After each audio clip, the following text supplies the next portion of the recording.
Vamos ficar de pé, irmãos, vamos abrir a palavra de Deus. Eu gostaria de convidar você a abrir o Evangelho de Mateus, capítulo 23, a partir do verso 1. Hoje nós vamos para o 6º episódio da 2ª temporada, chamada Coadjuvantes, da série 4 Olhares.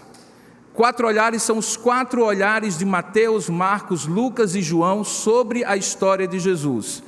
Esses 4 olhares ficaram registrados nos evangelhos que nós temos aqui, que abrem o Novo Testamento. E em cada um desses olhares há enfoques diferentes que foram conduzidos por Deus, pela inspiração de Deus. Hoje pela manhã nós falamos de um grupo de coadjuvantes, que eu chamei de os políticos poderosos, com os quais Jesus teve que lidar, e particularmente no momento crucial em que ele foi julgado, que foi Pôncio Pilatos. Se você não esteve pela manhã ou não participou, vá lá no canal oficial da igreja, certamente a mensagem vai lhe abençoar. Hoje à noite, eu vou ver o outro lado do poder com o qual Jesus teve que lidar, no dia a dia, que foi o poder religioso.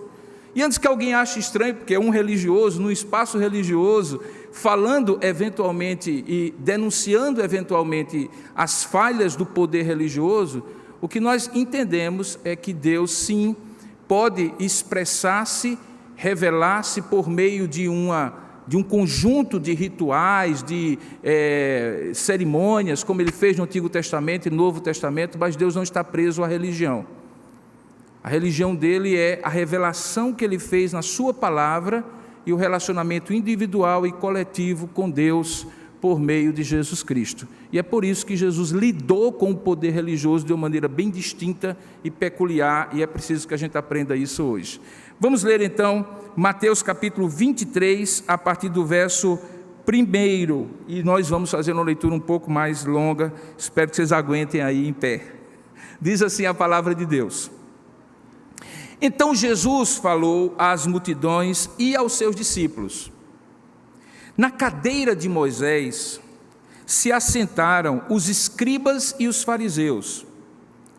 Fazei e guardai, pois, tudo quanto eles vos disserem, porém não os imiteis nas suas obras, porque dizem e não fazem. Eles atam fardos pesados, já difíceis de carregar, e os põem sobre os ombros de homens. Entretanto, eles mesmos nem com um dedo querem movê-los.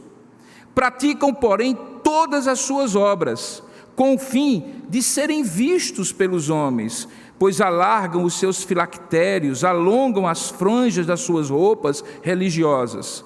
Amam o primeiro lugar nos banquetes e as primeiras cadeiras nas sinagogas. Amam as saudações religiosas nas praças e serem chamados de mestres pelos homens. Vós, porém, não sereis chamados mestres, porque um só é vosso mestre, e vós todos sois irmãos uns dos outros. A ninguém sobre a terra chameis vosso Pai, porque só um é vosso Pai, aquele que está nos céus. Nem sereis chamados guias, porque um só é vosso guia, o Cristo. Mas o maior dentre vós será o vosso servo. Quem a si mesmo se exaltar, será humilhado, e quem a si mesmo se humilhar, será exaltado. Ai de vós, escribas e fariseus hipócritas, porque fechais o reino dos céus diante dos homens. Vós não entrais, nem deixais entrar os que estão entrando. Ai de vós, escribas e fariseus hipócritas, porque devorais as casas das viúvas, e para o justificar, fazeis longas orações, e por isso sofrereis juízo muito mais severo. Ai de vós, escribas e fariseus hipócritas, porque rodeais o mar e a terra para fazer um prosélito, e uma vez feito, o tornais filho do inferno 2 vezes mais do que vós. Ai de vós, guias cegos, que dizeis: quem jurar pelo santuário, isso é nada, mas se alguém jurar pelo ouro do santuário, fica obrigado pelo que jurou. Insensatos, cegos, pois qual é maior, o ouro ou o santuário que santifica o ouro? E vós dizeis: quem jurar pelo altar, isso é nada. Quem, porém, jurar pela oferta que está sobre o altar, fica obrigado pelo que jurou. Cegos! Qual é a maior, a oferta ou o altar que santifica a oferta? Portanto, quem jurar pelo altar, jura por ele e por tudo que sobre ele está. Quem jurar pelo santuário, jura por ele e por aquele que nele habita. E quem jurar pelo céu, jura pelo trono de Deus, por aquele que no trono está. Ai de vós, escribas e fariseus hipócritas, porque dais o dízimo da hortelã, do endro e do cominho, e tendes negligenciado os preceitos mais importantes da lei, a justiça, a misericórdia e a fé. Devíeis, porém, fazer estas coisas sem omitir aquelas. Guias cegos, que coais o mosquito e engolis o camelo. Ai de vós, escribas e fariseus, hipócritas, porque limpais o exterior do corpo e do prato, mas estes, por dentro, estão cheios de rapina e intemperança. Fariseu cego, limpa primeiro o interior do teu corpo, para que também o seu exterior fique limpo. Ai de vós, escribas e fariseus hipócritas, porque sois semelhantes aos sepulcros caiados, que por fora se mostram belos, mas interiormente estão cheios de ossos de mortos e de toda imundícia. Assim também vós exteriormente pareceis justos aos homens, mas por dentro estáis cheios de hipocrisia e de iniquidade. Ai de vós, escribas e fariseus hipócritas, porque edificais os sepulcros dos profetas, adornais os túmulos dos justos, e dizeis: se tivéssemos vivido nos dias de nossos pais, não teríamos sido seus cúmplices no sangue desses profetas. Assim, contra vós mesmos, testificais que sois filhos daqueles que mataram os profetas. Enchei vós, pois, a medida de vossos pais, serpentes, raça de víboras, como escapareis da condenação do inferno? Por isso, eis que eu vos envio profetas, sábios e escribas. A uns matareis e crucificareis, a outros açoitareis nas vossas sinagogas e perseguireis de cidade em cidade, para que sobre vós recaia todo o sangue justo derramado sobre a terra, desde o sangue do justo Abel até o sangue de Zacarias, filho de Baraquias, a quem matastes quando ele estava entre o santuário e o altar. E em verdade eu vos digo que todas essas coisas hão de vir sobre a presente geração. Que Deus abençoe e aplique a sua palavra ao nosso coração, queridos irmãos. Ainda de pé, vamos orar e pedir a Deus a sua bênção. Ó Deus amado e querido Pai, esse texto da Tua palavra nos faz tremer diante da intensidade do juízo que o Teu Filho Jesus roga que seja feito sobre a religiosidade hipócrita que Ele via nos seus dias aqui na terra. Ele nos faz tremer, Senhor, porque é possível que, de alguma maneira, nós possamos incorrer nos mesmos erros daqueles religiosos poderosos que viviam, de alguma maneira, de forma hipócrita, dissimulada, tomando a religião em vão e usando-a para disfarçar a iniquidade dos seus corações. Que tal não seja a nossa história, Pai? Pelo contrário, que possamos compreender que a maneira como o Teu Filho denunciou também serve para nós, para que não sejamos os fariseus, os escribas modernos dos dias de hoje. Abençoa-nos, ó Pai, fala ao nosso coração, nos esclarecendo pela Tua palavra e edificando o nosso coração. É o que nós oramos e Te agradecemos, em nome e para a glória do nosso Senhor Jesus. Amém. Podemos sentar, queridos. Eu tenho certeza que você já ouviu a expressão que a religião é o ópio do povo. Essa expressão que foi proferida e que está associada ao marxismo, particularmente ao livro de Marx, Crítica da Filosofia do Direito, de Hegel, escrito em 1843,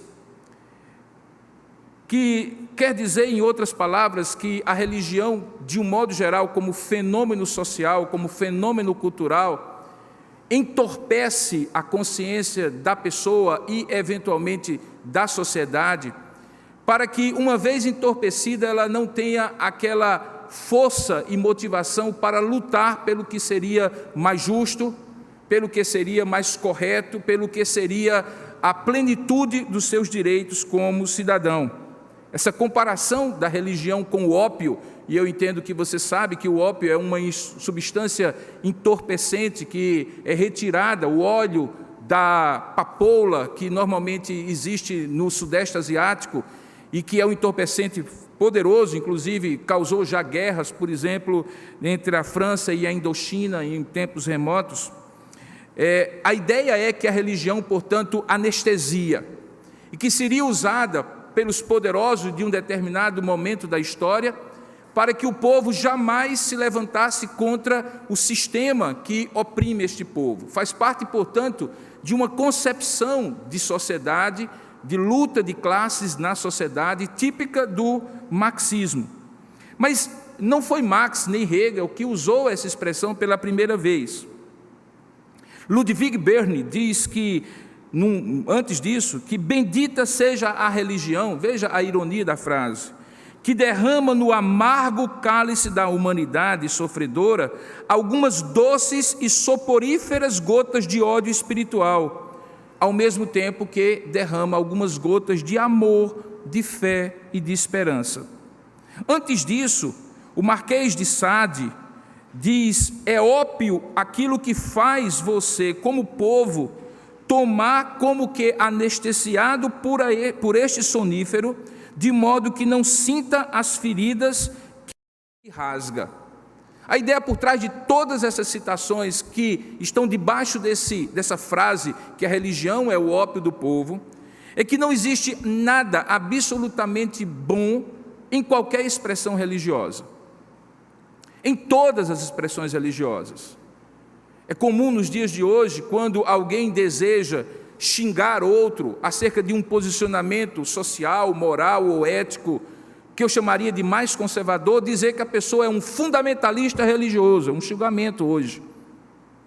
Por mais que a pessoa explique que, ao ser fundamentalista, ela está tomando os fundamentos da sua fé a sério, as bases da sua fé a sério, e dessa maneira ser fundamentalista não é necessariamente alguma coisa ruim, mas se tornou ruim, porque se associou à ideia da religião como alguma coisa perniciosa, algum opioide que anestesia a consciência das pessoas e que ajuda que elas sejam manipuladas como um admirável gado novo, como na música de José Ramalho, ou Zé Ramalho. Eu tenho certeza absoluta que você também já ouviu nos seus grupos sociais em que você frequenta críticas severas, e eu sei que de certa maneira até mesmo justas, que justamente alguns que deveriam ser os ícones, os líderes, os protótipos de uma religião mais sadia, são justamente aqueles que envergonham, e particularmente no segmento protestante ou evangélico, nos últimos tempos, de uma maneira ainda mais flagrante e vergonhosa para nós, que temos que ficar dando explicações, porque fulano de tal, que se diz pastor, bispo ou apóstolo, está preso, ou fulano de tal, que era deputada disso, daquilo, aquilo outro, fez o que fez. Então existem motivos relacionados a uma ideologia externa à religião, que critica a religião, porque encontra na religião uma possibilidade de uma certa resistência à revolução que eles querem fazer, e por isso a família e a religião precisam ser destruídas. Mas por outro lado, do ponto de vista de dentro para fora, infelizmente muitas dessas críticas são justas, porque aqueles que se apresentam à sociedade como religiosos ou como supostos representantes da religião, de uma determinada bancada supostamente evangélica ou outras coisas tantas, são aqueles que infelizmente envergonham para a vergonha do evangelho e da igreja, e por isso dão sim motivo para que a religião seja criticada. No entanto, queridos, a maneira mais equilibrada de perceber o fenômeno da religião e trazer esse fenômeno para a crítica que Jesus faz e a maneira como ele lidou com os religiosos da época, não é olhar o comportamento externo do religioso. Porque esta, se você percebeu, foi a grande crítica que Jesus fez quando denunciou aqueles religiosos como hipócritas. E o que é um hipócrita? Ele define de várias maneiras, usando inclusive várias metáforas. É como um sepulcro caiado, que é bonito, pintado e belo por fora, e você vê isso nos cemitérios, e por dentro, obviamente, só existe ossos e vísceras podres daquele estado de putrefação do corpo. Portanto, não é vendo o fora da religião, vendo, por exemplo, esse momento aqui em que eu contemplo esta congregação, não é vendo os louvores, as mãos levantadas, as palmas dadas para Deus, as palavras proferidas, os sermões pregados, a postura externa da pessoa, ou do fenômeno religioso, ou da expressão religiosa institucional, como essa igreja é, que nós vamos avaliar da melhor maneira possível. Todo esse discurso de Jesus, no capítulo 23 de Mateus, busca encontrar no coração humano, na motivação do coração humano, o critério pelo qual uma religião pode ser considerada uma religião sadia e saudável ou não. E é justamente isso que Jesus denuncia nessa sucessão quase interminável de tirar o fôlego, quando ele diz: ai de vós, escribas e fariseus hipócritas, ai de vós, escribas e fariseus hipócritas, e repete isso sucessivamente. O que estava aqui em jogo? Nós estamos no final do Evangelho de Mateus. O Evangelho de Mateus, que apesar de ser o primeiro, na verdade foi o segundo a ser escrito, primeiro na ordem do Novo Testamento, segundo a ser escrito, é o Evangelho que tenta provar, do ponto de vista da narrativa, inspirada por Deus, que Jesus Cristo é o Messias prometido como o ápice, o cumprimento de toda a religião judaica do Antigo Testamento. Sabe aqueles sacerdotes, aqueles sacrifícios, aqueles rituais, tudo que está descrito no Antigo Testamento, aquelas histórias todas elas são tidas no Novo Testamento como símbolos, como sombras, como protótipos, como os tipos, alguns simbolismos que apontam para algo mais profundo na pessoa de Jesus Cristo. Quando Mateus se propõe a fazer isso, ele usa de alguns expedientes. Um deles é fazer citações constantes do Antigo Testamento no seu Evangelho. Por isso ele diz, como disse o profeta Isaías, como dizem os profetas, fazendo a ligação e mostrando que a história que ele está contando sobre Jesus é cumprimento daquilo que estava previsto. Uma outra forma é justamente questionando o estado religioso que se encontrava na época em que Jesus nasceu, em contraste com o propósito original que Deus tinha quando deu a revelação ao povo judeu. E mostrando que houve, sim, uma involução, sim, uma depravação, uma perturbação, uma atitude diversa e diferente daquela que originalmente Deus esperava. Essa era a razão, inclusive, para que um outro evangelista dissesse que Jesus veio para o que era seu, João capítulo 1, verso 11, mas os seus, que eram os religiosos judeus que o receberam, não o receberam, pelo contrário, não creram nele, e então, por isso, Deus, na sua divina providência, deu a todos quantos crerem o direito de serem chamados filhos de Deus. Havia, portanto, uma rejeição na pessoa de Jesus como uma pedra que para alguns é o ângulo da edificação espiritual, mas para outros é uma pedra de escândalo, que as pessoas batem e tropeçam, porque não conseguem se firmar sobre ela, tentando se firmar, no entanto, sobre a sua própria religiosidade. Jesus, portanto, é descrito aqui por Mateus como aquele que no final do Evangelho, veja, nós estamos em Mateus capítulo 23, poucos capítulos depois, você vai encontrar Jesus, a essa altura, já sendo, logo depois, preso, proferindo o seu sermão escatológico de Mateus capítulo 24, sendo traído, e toda aquela história que nós estamos narrando nessa série. No capítulo 23, Jesus, então, profere uma espécie de mini-sermão. Se você olhar a primeira expressão, se você voltar agora os seus olhos para o texto, Mateus 23, 1, você vai ver que Jesus profere uma espécie de mini-sermão que faz com que alguns comentaristas até achem que é o 6º sermão de Mateus. Mateus identifica 5 sermões. Mas alguns acham que talvez aqui nós tenhamos um extrato, um resquício de um sexto sermão de Jesus proferido e que Mateus registrou. Por quê? Porque ele usa a expressão, então falou Jesus às multidões e aos seus discípulos. Se você for rápido e voltar as páginas da sua Bíblia para Mateus capítulo 5, você vai ver que foi exatamente aqui, e com essa mesma expressão, que Jesus narra o seu primeiro sermão, que é o Sermão do Monte. Lembra? Subindo Jesus ao monte, uma multidão o acompanhou, e ele então, proferindo as suas palavras aos seus discípulos, novamente, a multidão e os discípulos, e Jesus proferindo as suas palavras. Para onde é então que Jesus foca a sua prédica, o seu testemunho? Para a relação que deveria existir entre uma espiritualidade motivada de maneira correta e sincera e uma religiosidade hipócrita e farisaica. E ele usa isso a partir de uma expressão que está já no versículo 12. Veja bem, ele diz assim: na cadeira de Moisés eles se assentaram, e eles são os escribas e os fariseus.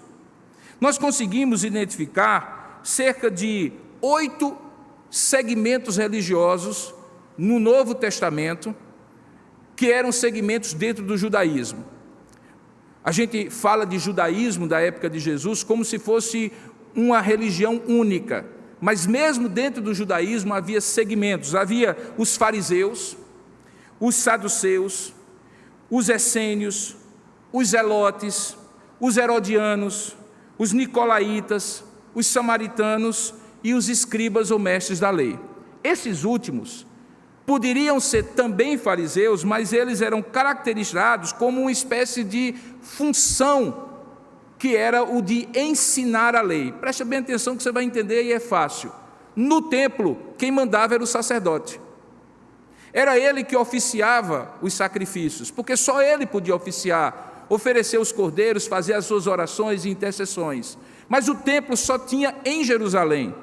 Em todas as outras cidades havia as sinagogas. As sinagogas tinham sido criadas no tempo que os judeus eram cativos na Babilônia. Era uma espécie de tentativa de manter a coesão do povo em terra estranha, onde um templo não poderia ser construído. Então eles criavam algo parecido com o que nós temos aqui, inclusive de modo arquitetônico muito parecido com uma igreja protestante como essa aqui, por exemplo, um grande salão, que era centro comunitário e ao mesmo tempo centro religioso.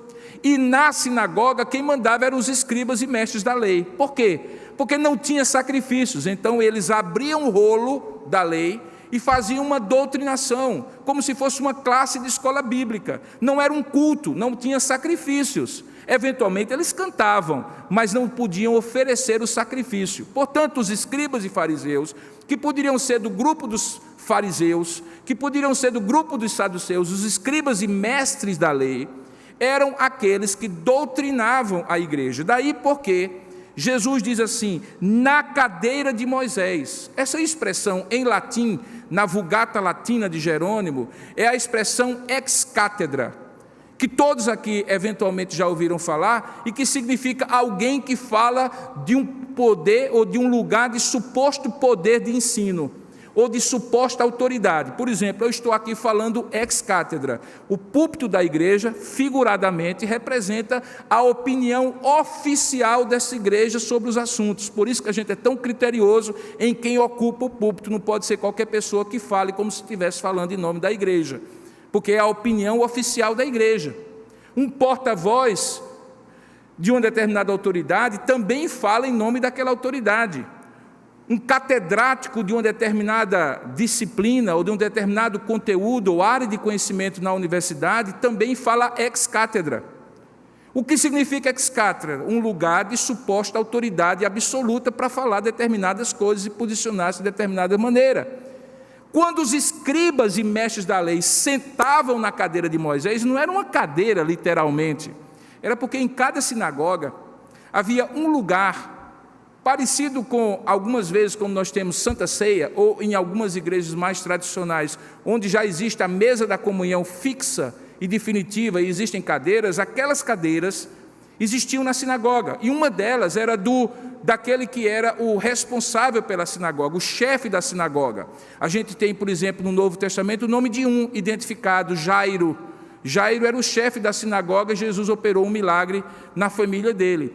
O que era o chefe da sinagoga? Era o sujeito que era responsável por aquela congregação, por aquela sinagoga. Ele era obrigado a conhecer a lei, falar da lei de Moisés como se fosse o próprio Moisés falando. O que Jesus denuncia? Jesus denuncia que na cadeira de Moisés, que estava espalhada em todas as sinagogas da sua época, se assentavam muitos escribas e fariseus. E a grande questão era, aqueles que iriam para aquela igreja, para aquela sinagoga, como deveria ser a relação que eles deveriam ter com aquela figura de suposta autoridade catedrática sobre a lei de Moisés. Seria o equivalente a perguntar assim: vocês que estão aqui em Tambaú, como deve ser a relação de vocês com os pastores da igreja que ensinam para vocês? Ou seja, como é que aquela pessoa que é religiosa de uma determinada congregação deve relacionar-se com as figuras de autoridade religiosa daquela congregação? E veja as recomendações que Jesus faz. No versículo 3, ele diz assim: fazei e guardai tudo quanto eles vos disserem. Ou seja, o que eles disserem, que obviamente eles só podiam dizer baseado na lei de Moisés, era para ser obedecido, porque era verdade. E a verdade de Deus é verdade de Deus na boca de quem quer que seja. Da mesma maneira como a mentira sempre será mentira do diabo, mesmo que seja proferida pela boca de um religioso, de um pastor ou de qualquer outra pessoa. Verdade é verdade de Deus, porque Deus é o Deus da verdade. Mentira é mentira de Satanás, porque ele é mentiroso, diz a palavra em João capítulo 8, desde o princípio. O que ele estava dizendo é: separe aquilo que é falado daquela pessoa. Quando você olhar para aquela pessoa, separe primeiramente o que ela diz, para que, sendo aderente, alinhada com a verdade, seja aceita. Fazei e guardai tudo quanto eles vos disserem. Mas porque Jesus conhecia a motivação dos escribas e dos fariseus, dos mestres da lei, veja o complemento da frase. Ele diz assim: porém, não os imiteis nas suas obras. E aqui é que a gente encontra a primeira contradição possível de uma vida religiosa falsa. É você acreditar no que é certo, mas viver de maneira contraditória ao que é certo. Agora, queridos, isso é um problema que cada um de nós pode enfrentar, porque todos nós somos falhos e imperfeitos. Nem tudo aquilo que nós dizemos crer com a nossa boca, infelizmente somos congruentes e coerentes na maneira como nós fazemos. Temos as nossas contradições. Elas precisam ser flagradas, tratadas, analisadas, cada um diante de Deus, reavaliadas e mudadas para que elas sejam aderentes e de forma que aquilo que eu falo seja aquilo que eu creio, e aquilo que eu falo e que eu creio seja aquilo que eu vivo. Isso se chama coerência, autenticidade, integridade. E para alguém que fala em nome de Deus, isso é fundamental. O problema é que no caso deles, eles não eram apenas pessoas que sentavam na igreja, que tinham que ter essa coerência, sem dúvida alguma, mas eram pessoas que guiavam os outros na doutrina. E aqui existe um princípio, é que quanto maior a responsabilidade e o privilégio, menor o cabresto. Se você tem suas contradições entre crer e viver, elas têm um impacto que é limitado às suas relações. Mas quando um líder religioso tem as suas contradições entre aquilo que crê, fala e vive, o impacto disso é geral sobre toda a comunidade. Por isso que quanto maior o privilégio, quanto maior a altura, maior a queda e, consequentemente, maior o impacto disso. E Jesus flagrava nos fariseus, mestres e escribas da lei, esse perigo, porque ele dizia assim: façam e guardam tudo quanto eles vos disserem, porém não os imiteis. Por quê? Porque eles dizem e não fazem.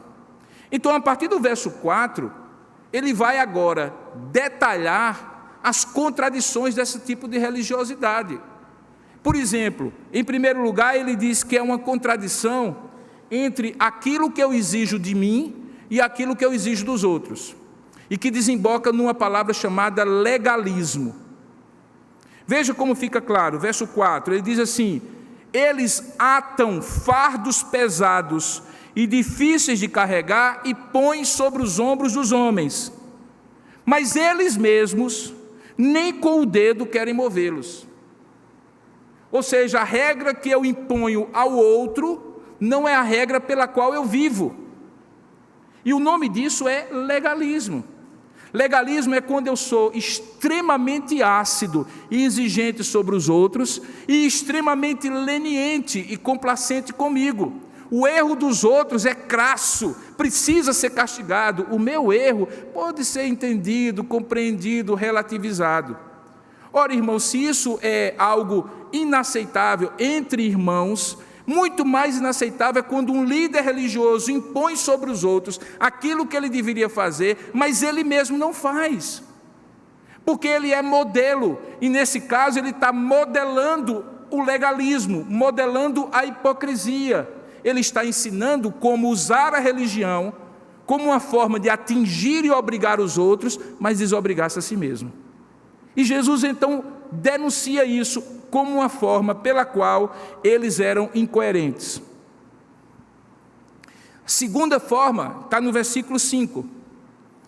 A primeira é o legalismo. A segunda é aquela atitude de fazer para que os outros vejam, que eu chamo de exibicionismo religioso.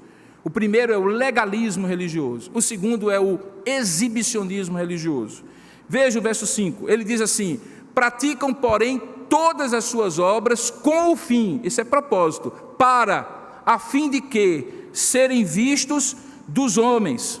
E como é que eles faziam isso? As suas vestes religiosas, se você teve a oportunidade, ou vai ter a oportunidade em algum momento de conviver num lugar onde tem muitos judeus, e particularmente em Israel, judeus ortodoxos usam determinadas roupas, especialmente nos dias sagrados, entre os quais o sábado, que tem filactérios, franjas nas roupas, inclusive algumas que descem da roupa pela calça, pelo lado de fora, são tirinhas que são colocadas, assim como eles têm aqueles cabelos mais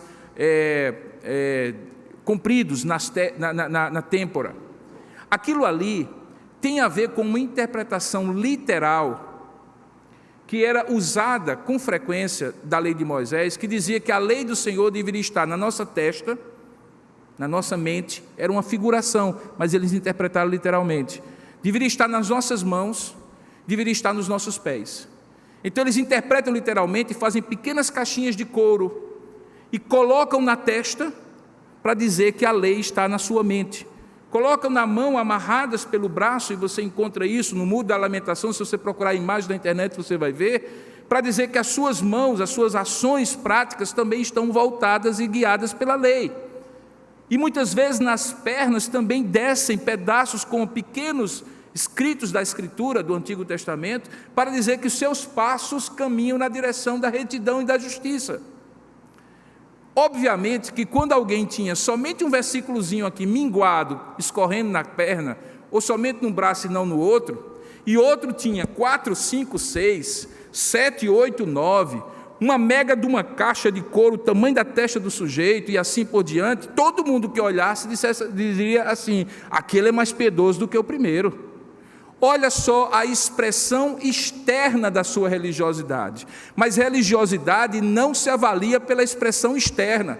Tem muita gente em domingo à noite levantando os braços, com os olhos revirados como se estivesse em adoração, e saindo dali para um motel com aquela pessoa que ele namora ou que ela namora. E isso, infelizmente, dentro de igrejas ditas evangélicas.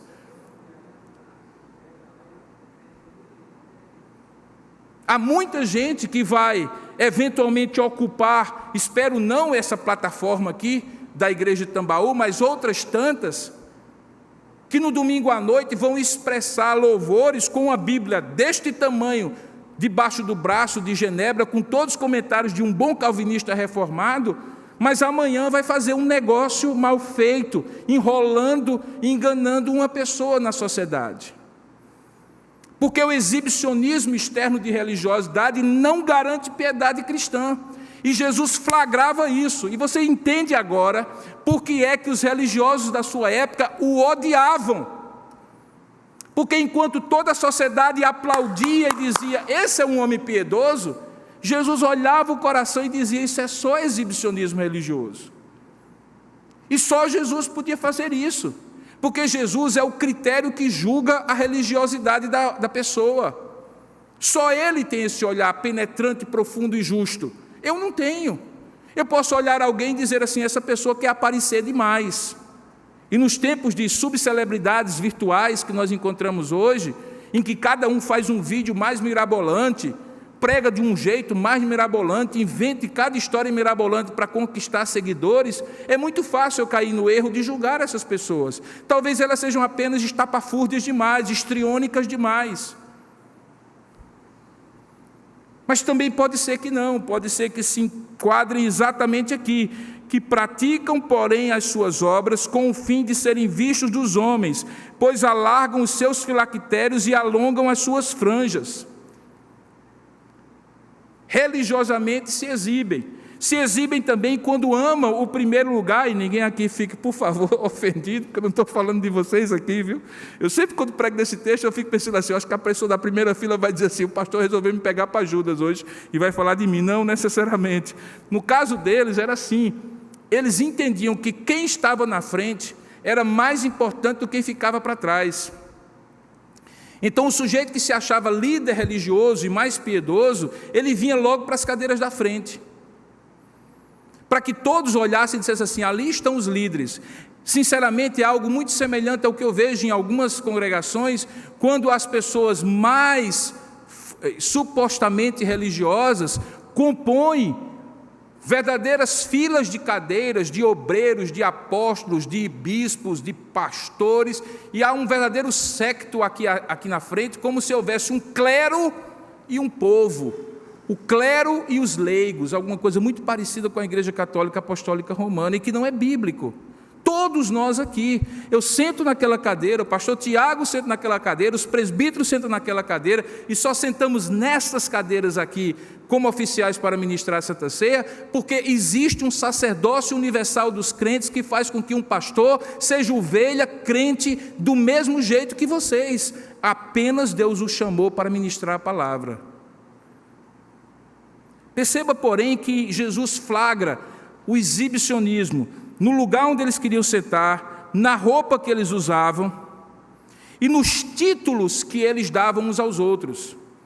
Veja, ele diz assim, vós, porém, não sereis chamados mestres, porque um só é vosso mestre, verso 8, e vós todos sois irmãos, isso que eu estou falando. A ninguém sobre a terra chameis de vosso pai, porque um só é vosso pai, aquele que está nos céus. E nem sereis chamados de guias, porque um só é vosso guia, o Cristo. Mas o maior dentre vós será o vosso servo. E quem a si mesmo se exaltar será humilhado, e a quem a si mesmo se humilhar será exaltado.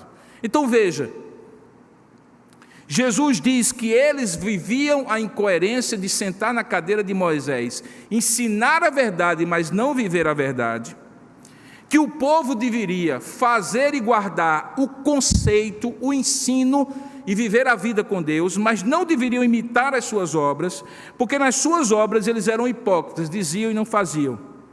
E eles faziam isso pelo legalismo religioso de atar fardos e exigir dos outros o que eles mesmos não faziam, e pelo exibicionismo religioso, de fazer com que as pessoas os reconhecessem externamente pelos lugares que eles ocupavam na sinagoga, pelas roupas que eles usavam, pelos títulos que eles chamavam uns aos outros. Tendo dito isso, a partir do verso 13, Jesus resolve baixar a borduna naqueles sujeitos. E ele profere uma série de ai de vós. O ai de vós, eu vou dizer mais ou menos, eu sei que tem outras pessoas aqui que não são da região Nordeste, então vão lembrar que uma das coisas características nossa é quando a gente usa a expressão eita, né? Eita! Então o eita é parecido com o ai de vós. Só que tem uma outra palavra que poderia ser usada na linguagem nordestina e que não é muito apropriado para um pastor usar no púlpito, que seria eita gota. Mas é mais ou menos isso que Jesus está dizendo aqui, quando ele diz ai de vós. E aí ele aponta uma série de ai de vós. Esses ai de vós eram expressões precatórias ou imprecatórias. Existem salmos imprecatórios que são salmos em que Deus não abençoa, Deus emite o seu juízo.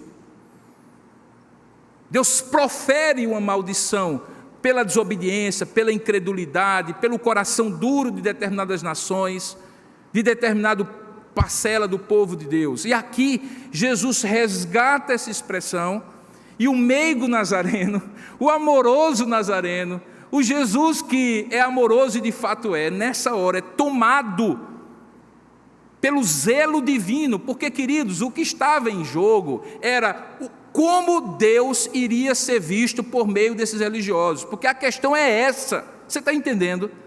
O problema não é que o sujeito desgraçava a vida somente dele vivendo uma religiosidade falsa, era que ele induzia outros a verem Deus de maneira distorcida, e o zelo de Deus tomou o coração de Jesus e disse: não, ai de vós, vocês são raça de víboras, vocês são inomináveis, ai de vós, quando alguém olhar para você, pastor Robson, bispo Robson, apóstolo Robson, querubim Robson, arcanjo Robson, porque o título agora está subindo, daqui a pouco vai ter semideus Robson, e as pessoas olharem para você e não verem coerência nem integridade na sua vida. Eles podem ver suas falhas, seus pecados, mas não podem ver um coração que engana o povo, dizendo que está fazendo aquilo que não está fazendo, vivendo de maneira incoerente e incongruente as coisas de Deus, porque as pessoas vão olhar para você, Robson, e vão dizer: ah, é esse Deus que admite esse tipo de hipocrisia? Esse Deus eu não quero. E aí, ao invés de eu ser ponte para que alguém encontre Deus, eu me torno um muro altíssimo que impede Deus de ser conhecido pelas pessoas. O problema do legalismo, do exibicionismo, da hipocrisia religiosa, é que ele é o crime contra a humanidade e aqueles que haverão de crer ou poderiam crer, feito em nome de Deus. Alguém já disse que os piores crimes são aqueles feitos em nome de Deus. A hipocrisia religiosa, o legalismo religioso, o exibicionismo religioso é o pior crime, porque em nome de Deus macula o nome de Deus, como se em nome de Deus estivesse falando. E é nesse sentido, e agora eu resgato uma expressão de hoje pela manhã para quem esteve ou quem assistiu, quando Jesus, diante de Pôncio Pilatos, diz assim: olha, nenhuma autoridade você tem sobre mim, se do céu não lhe fosse dado. Mas fique sabendo do seguinte: pior pecado tem aqueles que lhe entregaram a mim, aqueles que me entregaram a ti. Está lá no texto que nós lemos de João capítulo 19. E quem eram esses? Anás e Caifás, os sacerdotes da época de Jesus. Por quê? Eles sabiam a verdade, sabiam que o problema deles com Jesus era inveja religiosa, era o fato de que Jesus apontava os erros, porque conhecia as motivações deles, e eles usaram do subterfúgio religioso, supostamente por motivos religiosos, para se livrarem de Jesus usando o poder político. E como eu disse pela manhã, quando o poder político e o poder religioso se unem ao longo da história da humanidade, só coisa ruim aconteceu. Só coisa ruim. Porque um nutre o outro naquilo que é mais perigoso e pernicioso do poder, que é a tentativa de ter justiça própria de Deus e exercer essa justiça de maneira indiscriminada, discricionária, particularizada, segregadora, discriminadora sobre todos. E isso o poder político e o poder religioso, nesse aspecto, são exatamente iguais. Se tempo eu tivesse, eu iria detalhar todos esses ais, do versículo 13 até o versículo 29. Mas se você tiver tempo, você vai perceber que existe um fio condutor em todos eles. Em todos eles existe a primeira expressão, ai de vós, e aí, preste bem atenção, Jesus não está condenando a religiosidade de um modo geral. Veja como ele é incisivo, ele usa a segunda pessoa do plural, que nos permite, no discurso direto, dizer e distinguir pessoas de pessoas. Quando eu digo assim, vocês que estão do lado direito, ai de vós que estão do lado direito, eu estou distinguindo, pelo uso da segunda pessoa do plural, no discurso direto, os outros que não estão do lado direito. Compreende isso? Então, quando Jesus diz, ai de vós, vós quem? Ele qualifica com um aposto, escribas e fariseus, ou escribas e mestres da lei. Então, ele está dizendo assim, que é possível que dentro daquela religiosidade, alguns em particular, que ele nomeia como escribas e fariseus hipócritas, recebam a maldição de Deus, o ai de Deus, o eita gota de Deus, quando Deus profere aquelas palavras por meio do seu Filho. Essa é a primeira coisa comum de todos os ais. A segunda coisa comum é que você percebe que o que Jesus está flagrando é a motivação errada. E aí eu volto ao começo para poder fazer o fechamento do meu sermão. Como é que a gente avalia que uma pessoa dentro da igreja presbiteriana de Tambaú, vocês que estão aqui, especialmente todos aqueles que se tornaram membros da igreja, são membros da igreja, podem estar vivendo uma religiosidade hipócrita e farisaica, apesar de serem crentes, e portanto poderem estar debaixo desse juízo de Deus, ai de vós escribas e fariseus, ai de vós escribas e fariseus, distinguindo daqueles outros que estão aqui, são falhos e imperfeitos, mas não são escribas, nem fariseus, nem mestres da lei, nem hipócritas. São pecadores, mas são íntegros na sua fé diante de Deus. Como distinguir isso? O fio condutor é o fio da motivação. E aqui aprendam uma coisa, é possível fazer coisas certas, da maneira certa, com uma intenção certa, mas de uma motivação errada. E quando você fizer uma coisa certa, da maneira certa, com a intenção certa, mas com a motivação errada, deixa eu lhe dizer uma coisa, a parte da motivação errada na balança pesa mais do que qualquer outra coisa. Porque Deus não pesa comportamentos e palavras, Deus julga as intenções e motivações do coração humano. Pode levantar as mãos e louvar a Deus? Pode. Quem vai dizer se você está fazendo isso porque todo mundo está fazendo e é bonito que se veja feito, ou você está fazendo porque o seu coração está cheio de gratidão e você quer adorar a Deus, e suas mãos não podem ficar coladas no corpo, você quer levantar ao Senhor, é Deus, o único que sonda as motivações. Mas o Deus que sonda as motivações também nos ajuda a sondar as nossas próprias motivações. Ele nos conduz pelo seu Espírito, segundo a sua palavra, a toda a verdade. Ele nos faz lembrar de todas as coisas que Ele tem nos ensinado. Portanto, nós não podemos dizer que estamos nos enganando nas nossas motivações. Pode ser que nós não estejamos percebendo as contradições das nossas motivações na expressão da nossa religiosidade. E por isso precisamos orar como o salmista orou no Salmo 139. Sonda-me, ó Deus, e conhece o meu coração. Prova-me e vê os meus pensamentos. Vê se há em mim algum caminho mau e guia-me pelo caminho eterno. A oração da contrição. De que você não pode confiar no seu coração, porque você pode tentar fazer algo religiosamente bonito, certo, bem supostamente intencionado, e com um propósito bom, mas com a motivação imperfeita. E isso vai poluir como uma gota de podridão num tonel de água clara. Porque este é o poder da corrupção, uma gota só pode contaminar toda a pureza de tantas outras coisas que estejam no mesmo ambiente. Por isso, irmãos, não há como a gente estar num lugar como esse, mesmo num momento festivo, sem o coração da gente estar miudinho. Miudinho. Miudinho não é assim,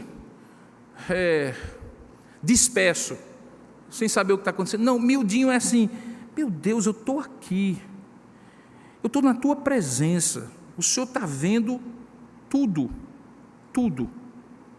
O Senhor está vendo o meu olhar, a intenção para onde eu virei minha cabeça, o que eu pensei quando eu vi aquela pessoa. Senhor, o Senhor sabe o que é que eu lembrei quando eu cantei aquela música.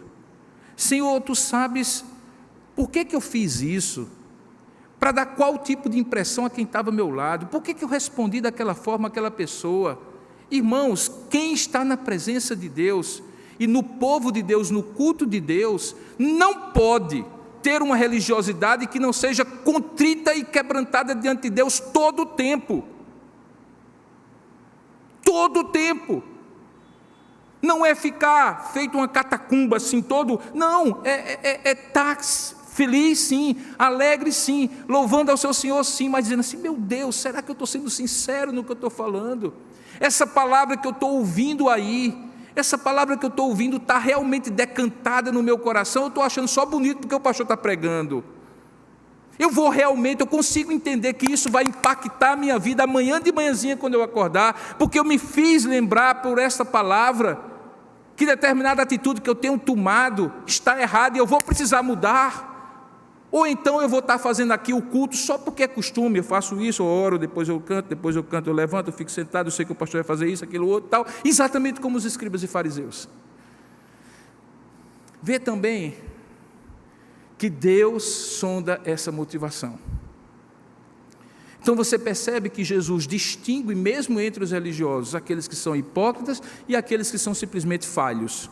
Os falhos ele conserta, os hipócritas ele rejeita. Na verdade, há 3 tipos de pessoas com as quais Deus não quer conversa nenhuma, apesar de ele amar e ser compassivo.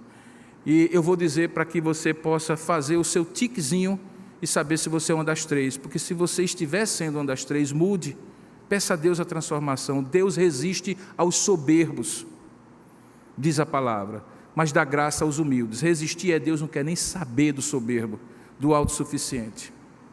Deus rejeita o hipócrita, porque Ele ama a sinceridade no íntimo, diz o Salmo. E Deus rejeita o incrédulo, porque todo aquele que se aproxima de Deus precisa crer que Ele existe e que se torna galardoador daqueles que o buscam, segundo Hebreus capítulo 11, verso 6. Então, se é hipócrita, se é soberbo e se é incrédulo, com ele Deus não trata. Trata com o adúltero, trata com o que eventualmente mente, trata com o que rouba, trata com os pecadores e falhos imperfeitos como todos nós somos. Quando quebrantados e tocados por Deus, são regenerados e vão sendo santificados e transformados por Deus. Mas não trata com hipócrita, não trata com soberbo, não trata com incrédulo. E era exatamente isso que esses escribas e fariseus eram.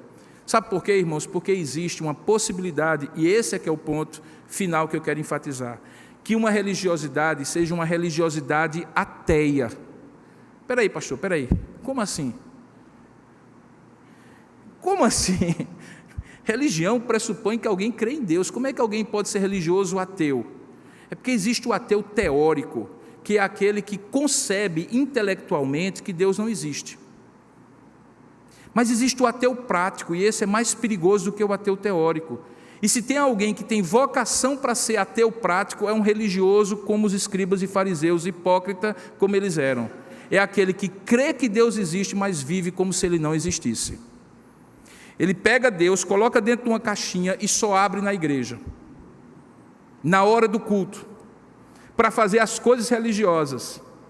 Para as coisas religiosas ele crê que é em Deus, mas os negócios dele, o casamento dele, a relação com os filhos, o uso do dinheiro, a maneira como ele se diverte, a concepção que ele tem sobre todas as coisas são absolutamente intocadas. É como se ele vivesse uma realidade religiosa, mas na prática ele não acreditasse que Deus está presente em todas as áreas da sua vida.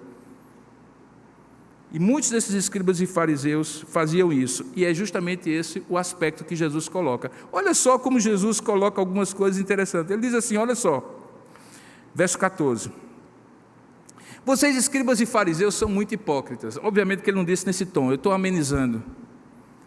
Porque olha só, vocês vão lá, tem uma viúva, Vocês vão lá na casa da viúva, vocês comem da comida que a viúva oferece, tira o dinheiro da viúva, usufrui daquilo que a viúva tiver, e aí para vocês dizerem que não estão explorando a viúva que deveria ser protegida segundo a lei de Moisés, como os órfãos devem ser protegidos, porque a lei de Moisés dizia: eu, o Senhor, sou o Deus dos órfãos e das viúvas, eram aqueles mais vulneráveis na sociedade judaica. Os que deveriam cumprir essa lei iam lá, tiravam o que as viúvas diziam e diziam assim: olha, para compensar e não ficar tão flagrante que a gente explorou, minha velhinha, vamos fazer uma oração? É o que está no versículo 14. Veja a contradição ateia desses religiosos no versículo 23. Eu estou pontuando alguns exemplos só. Eles diziam assim, ele dizia: ai de vós, escribas e fariseus hipócritas, porque vocês são meticulosos, e quando vão no mercado e compram hortelã, vocês tiram 10% e oferecem no templo.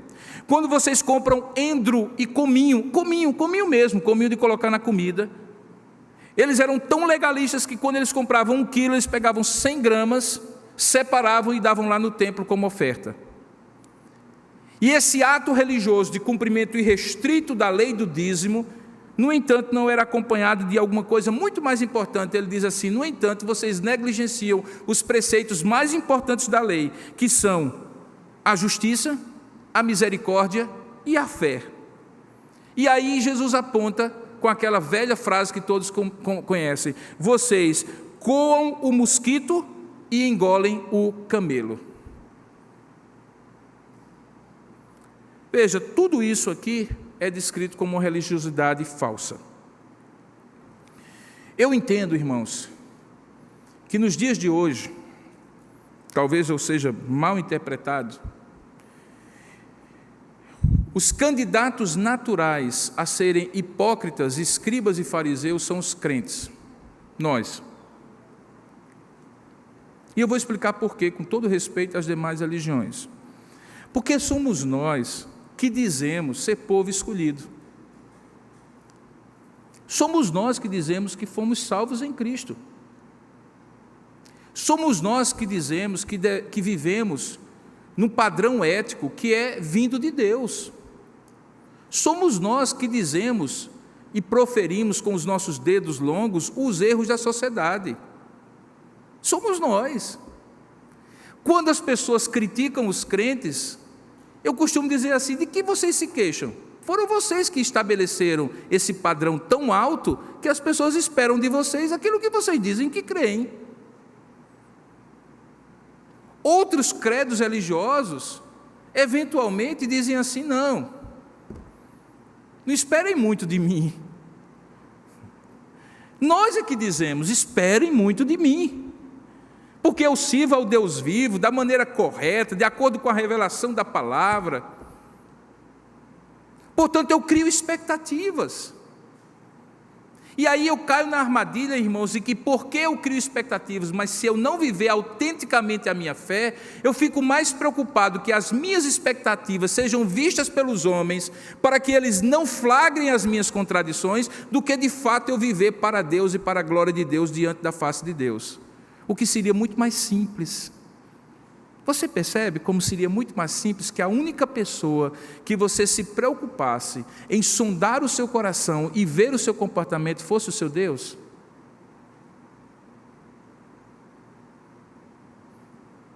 Você percebe como seria muito mais simples que você dissesse assim: Deus, eu quero ser puro de coração diante de Ti. Eu não sei se as pessoas vão entender, mas eu quero que o Senhor se agrade de mim. Eu quero que o Senhor é quem julgue se o que eu estou falando é verdade ou não. Eu não quero mentir para agradar as pessoas, porque elas têm essa expectativa de mim. Eu quero que o Senhor veja o meu coração e eu viva autenticamente diante de Ti, porque eu sei que se eu viver diante de Ti, eu estarei sendo autêntico com a minha fé, e o Senhor sondará o meu coração e verá a sua bênção sobre mim. A religiosidade saudável é aquela que a gente vive diante da face de Deus e não diante da opinião dos homens. Por isso que algumas atitudes práticas nós poderíamos tirar desta aplicação. Sabe lá no seu ambiente de trabalho? Sabe lá na sua faculdade? Na sua vizinhança? Arrote menos que você é crente, viva mais a vida de um crente.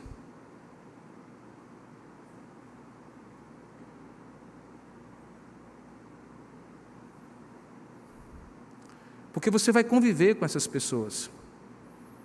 E se você já chega com o seu cartaz, dizendo que você é crente, mais à frente, você não terá compreensão alguma, pelo contrário, você terá o dedo acusatório quando nas suas falhas e imperfeições você errar, mas você já arrotou a vida toda que você era crente. Por isso,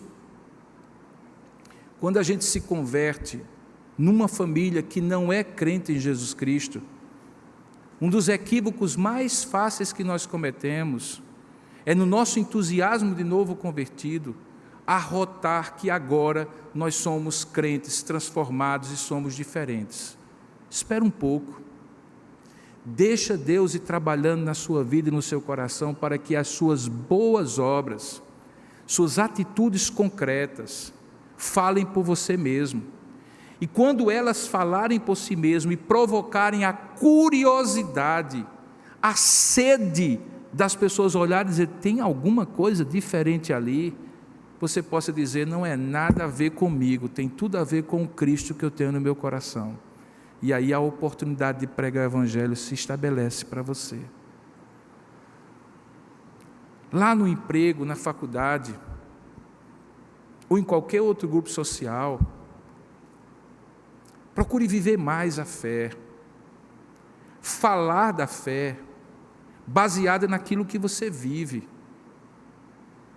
Fale menos da teoria do Evangelho, mostre mais na prática o Evangelho encarnado na sua vida. Sabe o que isso vai acontecer? Aquilo que Jesus fala: os homens verão as vossas boas obras e glorificarão a vosso Pai que está nos céus. Vós sois o sal da terra, vós sois a luz do mundo. É o grande desafio, irmãos. O grande desafio. Eu hoje vivo num contexto de uma função que eu exerço, os irmãos sabem, num ambiente que é de uma universidade ou de um instituto confessional, mas que tem muitas pessoas que não são crentes, muito menos presbiterianas.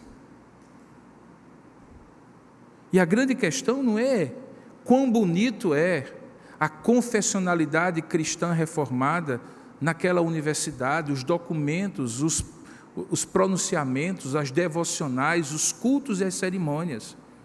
No dia a dia, no departamento, na unidade, na convivência, as pessoas estão olhando e dizendo assim, vamos ver se isso é para valer mesmo ou não. E esse é o nosso grande desafio. Que adianta o nosso país ter experimentado nos últimos anos o maior crescimento do segmento evangélico em toda a sua história, ter a maior quantidade de representantes políticos em todos os níveis da sua história? Que adiantou se o Brasil só piorou do ponto de vista moral e ético e, infelizmente, para nossa vergonha e tristeza, alguns daqueles que deveriam estar lá para transformar se locupletaram. Eu até imagino que já entraram com essa intenção de fazer exatamente o que todos faziam. Eu olho para frente e vejo assim, sabe, irmãos, e eu encerro com essa palavra. Os tempos futuros, se Deus nos der vida e saúde, se Jesus Cristo não voltar hoje, agora, daqui a pouco, serão anos muito difíceis para quem é crente. Eles não serão difíceis porque haverá grandes perseguições, talvez até haja. Eles serão difíceis porque cada vez mais, conforme diz a palavra, tudo o que está acontecendo separará quem é e quem não é de fato crente em Jesus Cristo. e não tem a ver com adesão religiosa, você vai entender? Portanto, não se entristeça se você tiver que admitir, como eu hoje admito com tranquilidade, que o fato de alguém ser protestante, reformado, evangélico, presbiteriano no Brasil hoje, não significa que essa pessoa tem uma imunidade e um passaporte de validação da sua religiosidade. Não. Deus vai separar quem é dele e quem não é dele, como o joio e o trigo, e só ele vai separar. Não vou julgar, nem ninguém pode me julgar, por critérios que não são da religiosidade, mas são da espiritualidade concreta, de quem crê em Jesus Cristo conforme a palavra ensina e vive, mesmo com as suas lutas e contradições, caindo e se levantando pela graça de Deus. A pergunta que eu lhe faço é: de que partido religioso você quer fazer parte? Eu disse hoje pela manhã que muitos políticos supostamente evangélicos faziam parte do partido de Pôncio Pilatos, o partido do poder e da conveniência. E eu quero dizer que muitos religiosos, queira Deus que nenhum de nós que está aqui, também podem fazer parte do partido dos fariseus, hipócritas e escribas da lei. Mas Deus vai chamar para si um povo, um remanescente fiel. E aí, irmãos, eu quero lutar até o último dia da minha vida para estar nesse grupo, vivendo uma espiritualidade e uma religiosidade sadia, motivada por Deus, não pelo legalismo, não pelo exibicionismo, mas pela integridade diante de Deus. Você quer fazer parte desse grupo? Sinceramente, você que é crente, mas você quer assumir um compromisso e dizer assim: eu quero isso, eu quero isso, eu quero que Deus me ajude para ser íntegro na minha fé, na minha vida cristã. Se eu cair, eu quero estar quebrantado para Deus me consertar, mas eu não quero ser hipócrita, de viver uma verdade que não é a verdade de Deus, é só para os outros verem. Eu não quero arrotar santidade, arrotar religiosidade, eu quero viver uma vida com Deus. Se você gostaria de fazer essa oração, pedindo a graça de Deus, para vivenciar essa realidade, eu gostaria de lhe convidar a fazer um gesto. O gesto não significa muita coisa, você pode até fazer e não significar nada, mas os gestos têm um poder de me conduzir a concretamente fazer isso. Então, enquanto todos nós curvamos a nossa cabeça, fechamos nossos olhos diante de Deus, porque vai ser algo individual com Deus, eu gostaria que você repactuasse, renovasse sua aliança de viver uma espiritualidade sadia nos termos que foi pregado para você hoje à noite. No que foi pregado e você entendeu e Deus aplicou ao seu coração, se você quer fazer esse pacto, não tem a ver com se tornar membro dessa igreja, por favor, não entenda diferente.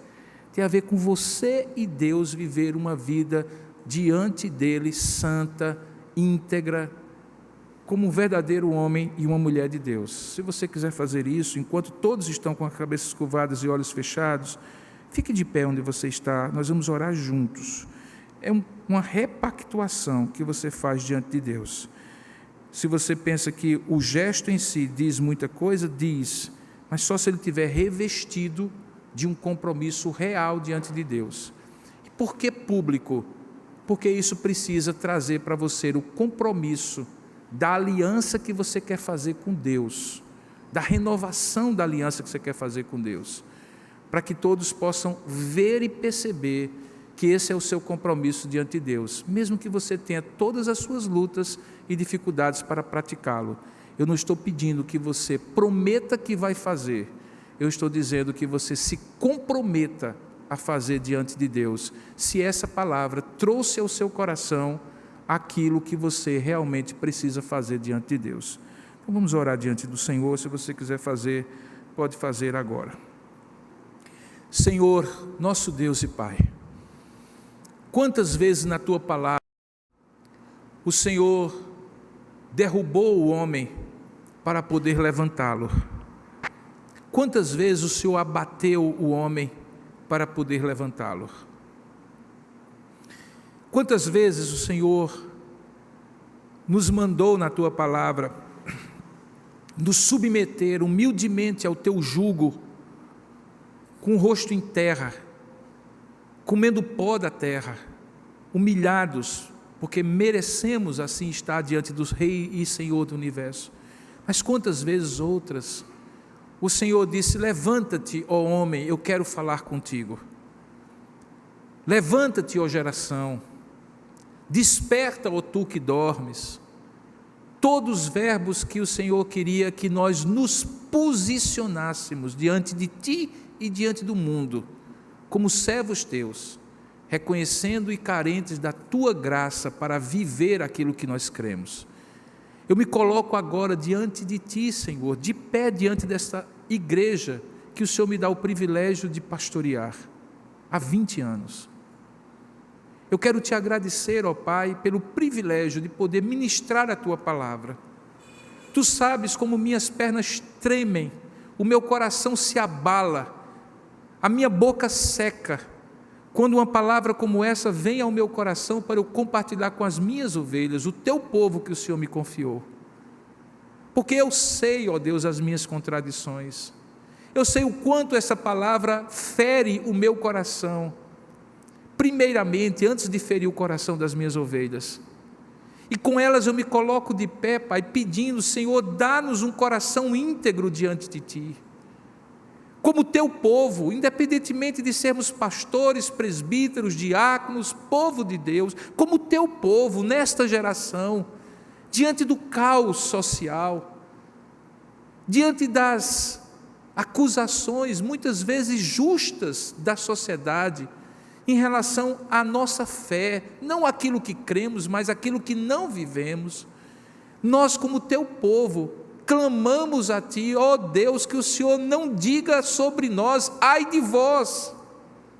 Nós não queremos estar no partido dos escribas e fariseus, nós queremos ser servos íntegros teus, e por isso queremos repactuar aquele compromisso que fizemos, de sermos teus, não termos outros deuses diante de ti, não tomarmos o nome do Senhor nosso Deus em vão, santificarmos para ti um dia de descanso, não fazer imagens de escultura, não as adorar, não servi-las. Ó Deus, nos ajuda a não adulterar, não falsear a verdade, não furtar, não cobiçar, não dizer falso testemunho. Todas as repercussões e desdobramentos desses mandamentos, todas as aplicações no dia a dia, e que nós, pelo teu Espírito, temos, na hora em que estamos fazendo, certeza que estamos pecando, que o Senhor nos livre disso. Levanta no povo, no meio do teu povo, um povo santo, não santo farisaico, não santo religioso, santo íntegro, verdadeiro diante de ti, vivendo segundo a tua vontade. E que esses, particularmente, que estão tocados pela tua palavra, quer sentados ou em pé, o Senhor que os sonde, possam dizer: Senhor, eu quero viver uma vida íntegra diante de ti, eu não quero ouvir o ai de vós, eu não quero fazer parte desse partido religioso. Ajuda-nos pelo teu Espírito, ensina-nos, continua instruindo, podando o nosso coração enganoso, flagrando os ídolos do nosso coração. Nós estamos aqui sim para sermos confrontados e transformados por ti, e por isso pedimos a tua bênção e a tua graça sobre os teus filhos, sobre o teu povo que se congrega nesta igreja, sobre o teu povo na face da terra, particularmente o nosso país, nesses tempos difíceis que nós enfrentamos e ainda vamos enfrentar muito mais. Que a integridade do teu povo seja a luz do mundo e o sal da terra, para que muitos te conheçam, independentemente das características religiosas e expressões religiosas que esta fé tiver no mundo. Abençoa-nos, ó Pai, para que vivamos de maneira íntegra diante de ti. É o que nós oramos e te agradecemos, em nome de Jesus. Amém e amém. Pode sentar, meu irmão.